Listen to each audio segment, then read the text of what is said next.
Welcome to Health versus Wealth with Dr Ben, where each week it's my great pleasure to meet fascinating people who tell us about the challenges they're facing with their work-life balance. I'm Dr Ben Sinclair, and I wonder, do you struggle with your priorities?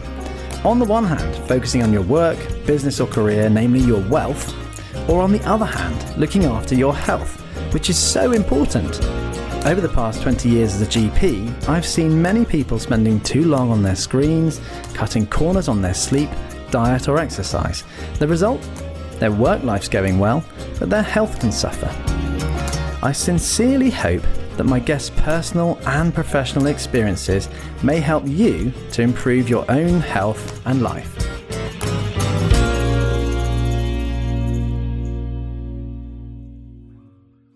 Welcome, Joe Smedley.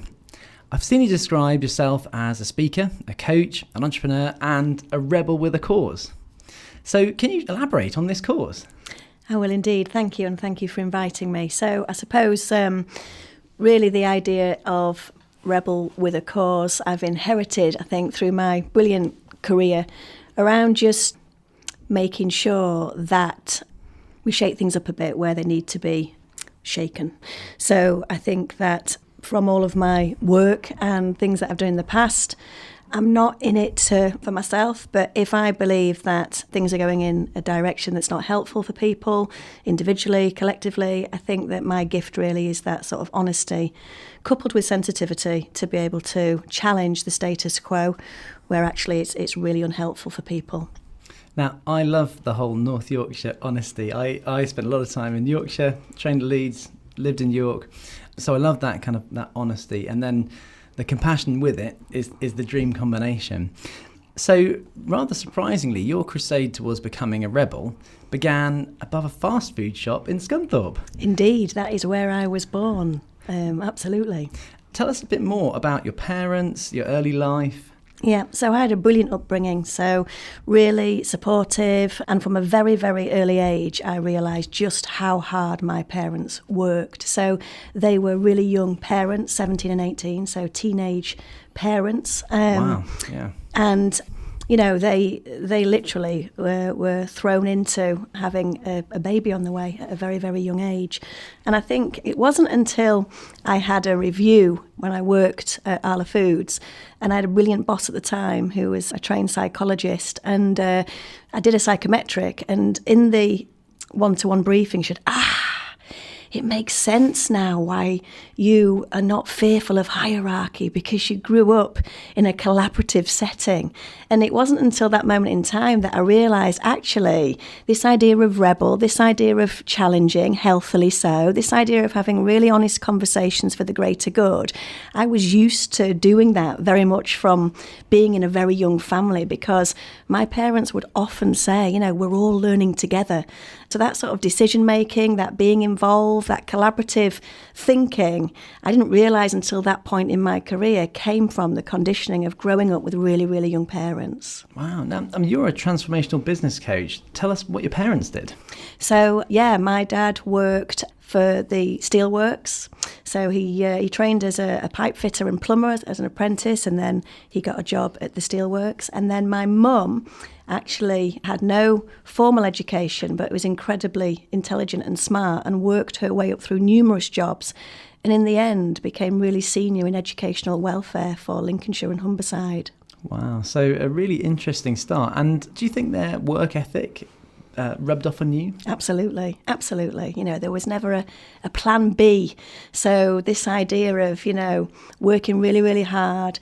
But the other thing that equipped me to have such, I suppose, energy, passion, drive, persistence is I was really encouraged from a very, very young age to just simply be myself.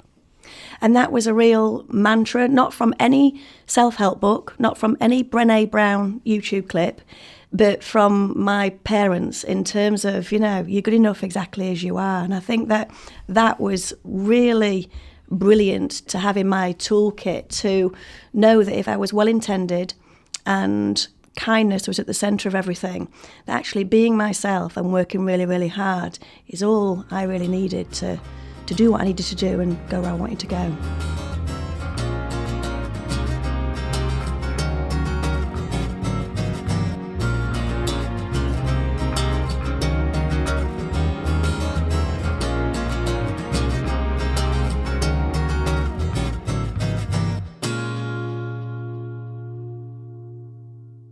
Tell us about how you carved out your career. What sort of jobs did you do after you left school?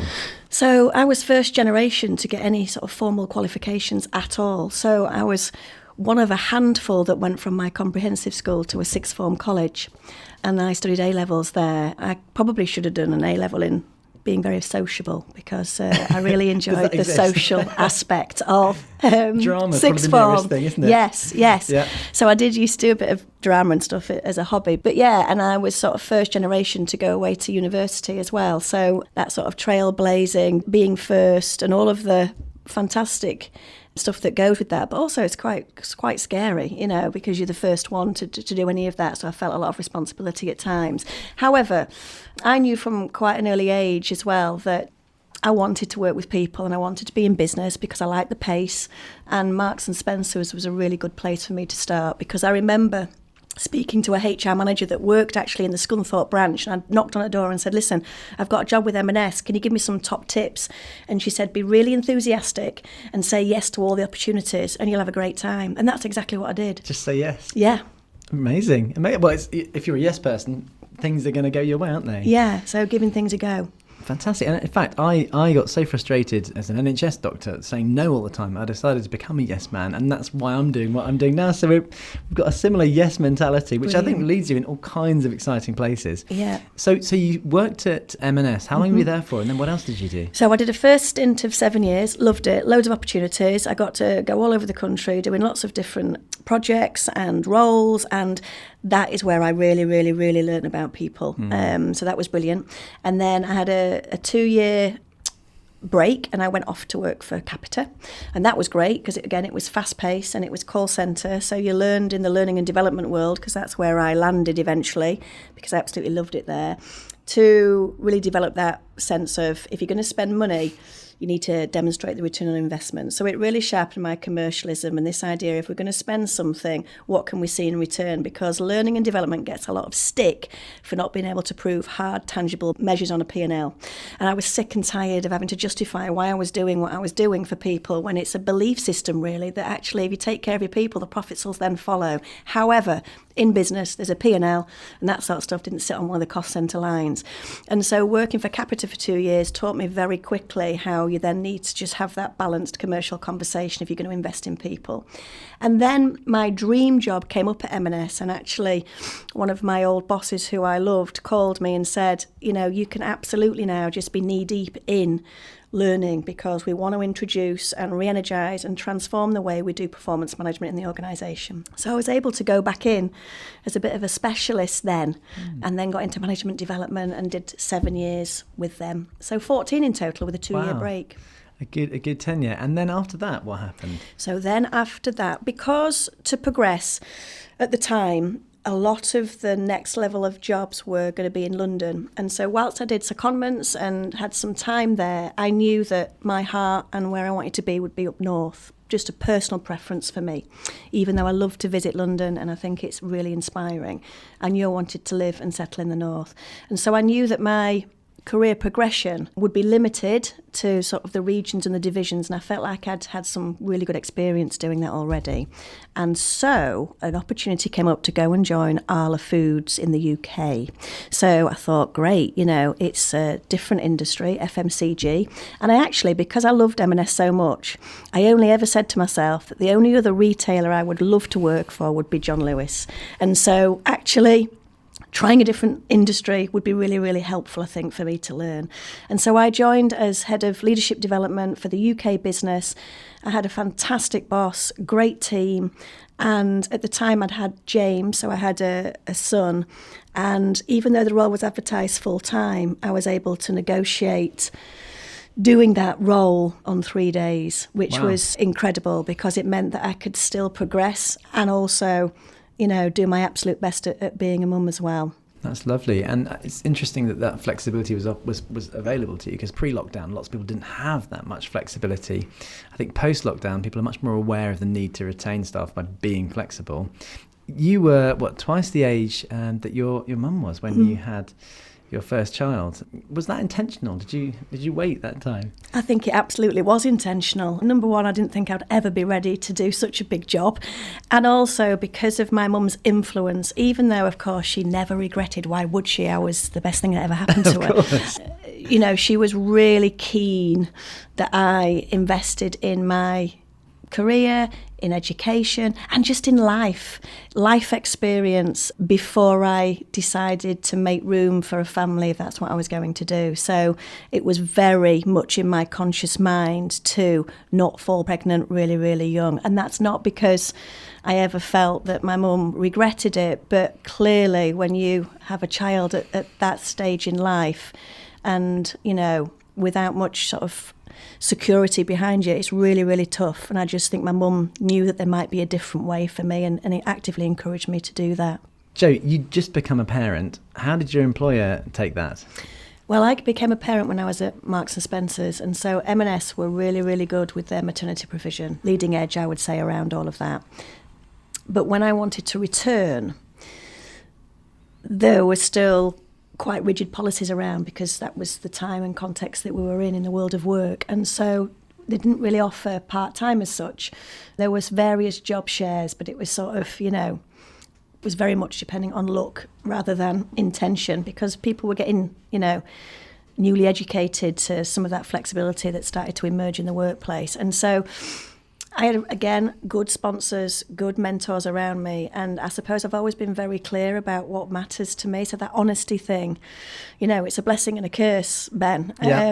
And so I was very clear, and I said, look, I love my job, I love my work, I will give it everything I have, but I want to spend more time reading bedtime stories to my child than, socialising or spending time, with all due respect, with work colleagues. And that will make me a highly motivated and really happy employee, and I would love you to support me with that. And they did, thankfully.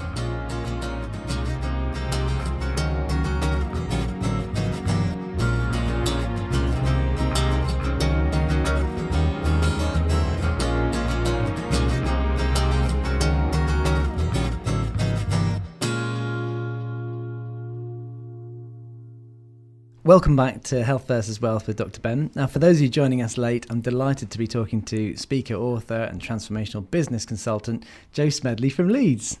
A very exciting next step you took was then, after these other jobs, you'd set up business consultancy. So who do you help and with what? Thank you, yeah. So we set up in 2018 Zest Learning, and I do that in partnership with a guy called Andy Poole. So there are two of us that co-founded and co-direct the organisation, and we work with a range of amazing clients, and we've got some really brilliant associates that work with us as well to help us out. Who do we help? So the easiest way to explain this is we don't hire people or deal with the exit of people, but if you want to keep your people and you want to invest in them, then we're the people to come to. So the types of things that we specialise in is anything leadership, behavioural development. So the things that Andy will really own and work with clients on are programmes of learning, all different methodologies and, bite-sized programs, online, offline, whatever the client is wanting. And I think I then specialise more in that one-to-one exec coaching space. And also I like to work with teams that have influence in culture and organisation, and teams that are running into a few problems. So teams that recognise they are not functioning in the way that they perhaps could. And that's the work that I really, really love. And so for me, if people really want to do the inner work to create cultures where other people can thrive, then I'm your person to get in touch with. I'm not into tick box exercises. It's about that real work for real change so that everybody can benefit from working in really thriving environments. That's honesty coming through again. I love that. Now, we run a national online menopause clinic at Dr. Finley's private practice, and there's so many women now in the workplace being affected by perimenopause, and especially after COVID, and it's become even worse with the problems with long COVID. What was your experience of perimenopause, and Tell me about your nan and how that started. I will do. So you're probably best asking my husband what the experience was, because he's been on the receiving end of living with me, of course. However, I think that whilst it's a very personal experience, I need to state that clearly, because, we can make some big assumptions and generalisations about the perimenopause route and menopause in itself. So I think it's very individual. And I just remember vividly as a really small child going shopping with my nan. She used to go every Thursday with the wheelie trolley. I used to follow her around. And we were in this supermarket checkout, and it's where you had to pack your bags really, really quickly before the next person came along. And I remember just stood staring. I always used to stare at people a lot. My mum used to tell me off for that. But that's my fascination with humans and how they behave. And I remember seeing this lady just getting really, really red, really, really hot, a checkout assistant bringing her some water, and then she just started crying unconsolably. And I remember saying, Nan, what's wrong with that lady? And she sort of whispered and said, it's just, the change. Like it was this thing that was really sort of mysterious, and it stuck in my mind. And I thought at the time, that poor woman, what is the change and what is happening to her? And that really was implanted in my head to think, why would women suffer in public in that way, and why is it something that is something that we shouldn't talk about it? And my nan said, come on, let's move away, we shouldn't talk about it. It's a big taboo, I suppose. Yeah, really taboo. And it really stuck with me, seeing a woman struggle in that way, and my nan being really hush-hush about it. And she wasn't a typical character to be hush-hush about many things. Wow. So we're so affected by those taboos. It's great to hear that as a rebel with a cause, you're blasting through those in the workplace. You're quite creative as well. Tell me more about your creative outlets. Well, I think from being quite young, I always was quite enthusiastic, and I loved the arts, and I loved the singing and the dancing and the theatre, and I used to write a lot of poems and plays and just little mini things to do at school and stuff. And then obviously you get into life, don't you? And you park some of the stuff, the hobbies, because you get into the roles at work and at home and whatever your choices are. And I think that I lost touch with my creative side big time. So yes, I might do the odd dance class, I might belt out the odd tune in the kitchen, but I certainly didn't do any writing or poetry or anything of that nature. I suppose creatively in terms of learning design and learning products, and I think creatively in terms of how to work with people, but not anything around that sort of writing, I suppose. I'd put that down for quite a big time during my life. Now, you're an author. You've already completed your first book. Tell us a bit about that. Yes. So this has been part of my experience with perimenopause and wanting to go and get a bit of support and help and looking for holistic help first and foremost. I've got the patches on, by the way, so I'm an advocate for HRT and holistic help. But as I built up a relationship with this fantastic healer, it came out through me just sharing and opening up that I'd lost touch a little bit with my creative side, and actually this would be a really good time to get back into doing some of that. And so I started to put pen to paper once again and wrote a book, which I never thought would be part of my perimenopause journey. Wow. But chin hair, yes, but also getting back in touch with who I am and what matters to me. And I think that's the big piece there. If you are able to talk to whoever it is about how you're feeling, I think we can get a little bit lost, as you can with all change, and that's what it is. So whilst we still talk in terms of perimenopause, and we understand more now, menopause being the day the period stops, of course, I think we have moved away from the word change, and change is hard. And we can get lost, we can find it really uncomfortable, and we can crave going back to the past and something that was more familiar. And I think this is the struggle. This is a struggle that I think most people have with change, and this was my struggle. I think it was that, who am I when I'm not the career person, the mum, the wife, the friend, the person that's constantly giving? And I think I was exhausted because I was also going through a change myself in terms of my hormones, my body, and also the idea that actually I could let go a bit. My kids were getting more dependent, my career, I've worked really hard and I got some good credibility now. And so I needed to learn to let go a bit and ease off a bit and stop striving and driving so hard, to allow myself to rest and allow my body to do what it needed to do to change. And creativity and writing was something that really, really helped me through that. They say that the art of putting pen to paper is one of the best ways psychologically of getting things out of yourself, into your sort of consciousness, into reality, where you can then deal with them. And even just writing it down, even if you overwrite it, it processes your emotions. So it's really interesting that you ended up writing a whole book. I only journal, but you've written a whole book. Yeah. It's fantastic. Thank you. And exactly that. So, friends would say, oh, is this just is it cathartic? And I said, you know what it is? I am pouring things out that I have been carrying subconsciously that I never even realised. And I need to let this go now because I need to free myself up to get ready for the second half of life and embrace how I'm going to then think about who I now am and what I want to do. And this is where I suppose this analogy of felt like I'd been in the chrysalis. And again, I just want to be really mindful that this is my story and this is the way that I have dealt with my change, and it is not the same for everyone, and people's contexts and circumstances are different. But the choice that I made in terms of my mindset with support was that I was going to see this struggle as being in the chrysalis. When the caterpillar goes in, it is a struggle, but then you can come out the other side. And I really have felt like I am free to fly, if you like, and be who I really am, even more so now. Wow. And it's really interesting hearing you talking about the journey. It is unique and it is very personal, and not everyone has the same outlets. Not everyone has the same experience. Some people want to be, getting it out there. Some people want to be quite private about it. The key thing you're telling me is that it's important just to go through that, being aware and processing it and acknowledging it. And I love the energy with which you talk about the second half. It's like round two, right, the second half of life, bring it on.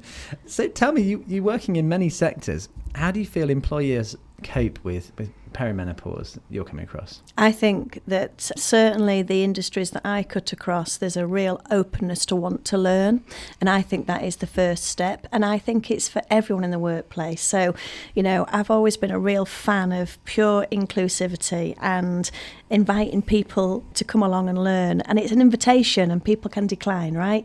But I think that everybody needs to just understand a bit about this change process. And I work with a male business partner, and I had to really say, listen, this is what I'm going through and this is what you might now notice, and I need sometimes to be able to a bit more tearful than I normally am and all of this. And I had to have that really honest debate with my business partner. So by osmosis, he then learned and understood and empathised. He didn't have to go on a course, but it was me being brave enough to share some of that vulnerability. And I think that if we can create environments at work where it's okay to just have a bit of a wobble sometimes or share what's going on for you. People are really magical, and if they can just let that out, they know themselves what else they need and whether just to be seen and heard is enough.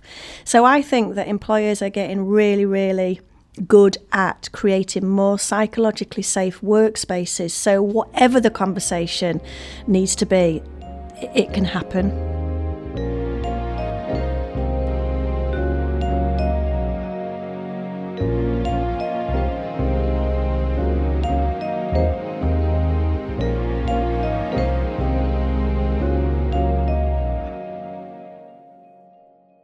The world at work has changed so much.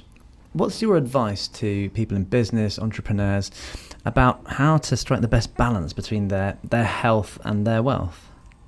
It's interesting, and this is the work that I'm leaning into now, and I'm doing I've been invited to talk a bit about, I'm calling it the human reality, right? When we're in such a digitalized database context.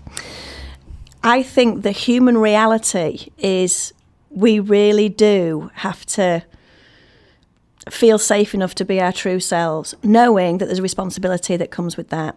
So if I need to open up about how I'm feeling or what's going on for me, I also need to recognise what my responsibility is in that. Because at the end of the day, I'm there to also perform a duty, several duties, and deliver and contribute. So I think that there's a real fine line in terms of being seen and heard, understood, empathy, but then that personal responsibility for the fact that I'm getting paid a wage, and I also have got a responsibility, and it's got to be two-way.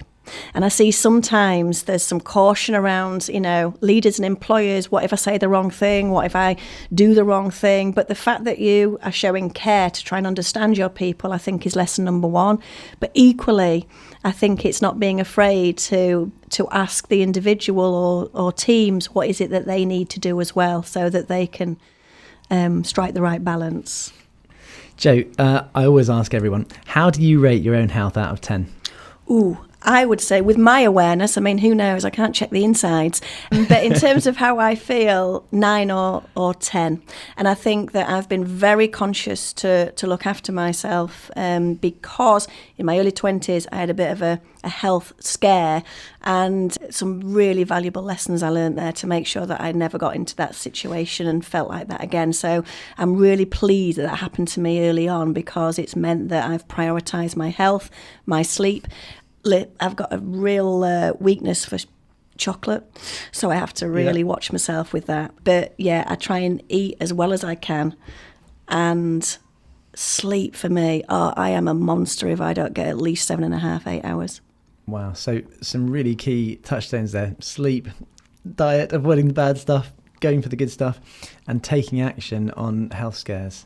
Yeah, absolutely. And I think, I used to love to dance, so that was sort of the way that I did movement and stuff. So, I still dance in my kitchen when a belter comes on the radio. But I also have made a conscious effort to commit every week to go to yoga, so that I'm moving my body and get out for walks as much as I can. So I'm not a gym person, I'm not a runner, I'm not sporty, but I just label it as move your body, whichever way you can, however you can. And finally, your attitude to your own health and wealth balance, where does that sit? It's the Willy Wonka golden ticket. It's the number one for me. Because and again, I think it helps that I've come from a very, very working class background, right? So I've not been used to material stuff in that sense. And so I've got quite a really strong view on what it is really to navigate and be a human. And I think it's that grit, and I think it's that self-worth, and I think that it's being a healthy individual to be able to then contribute and do good stuff into the world. So for me, and I write about it in the book, health is everything. And I have always fought to make sure that if I have felt too stressed, too overwhelmed, I'm logging onto my laptop well over the hours of work, I have to really have a word with myself, because I am really important and I value myself in order to help other people. And at Dr. Finley's, we totally applaud that. It's so important to be self-aware and then to take action and to know where you are, and then you can deploy the right tools to protect yourself and to keep contributing at such a high level. Jo, you've been so interesting. You've had so many different experiences, varied career. You've managed to fit in family, and you're still contributing in the second half, as you call it, which I really love. So thank you so much for coming today. It's been really interesting talking to you, and I'm sure the listeners will find that interesting too. Thank you.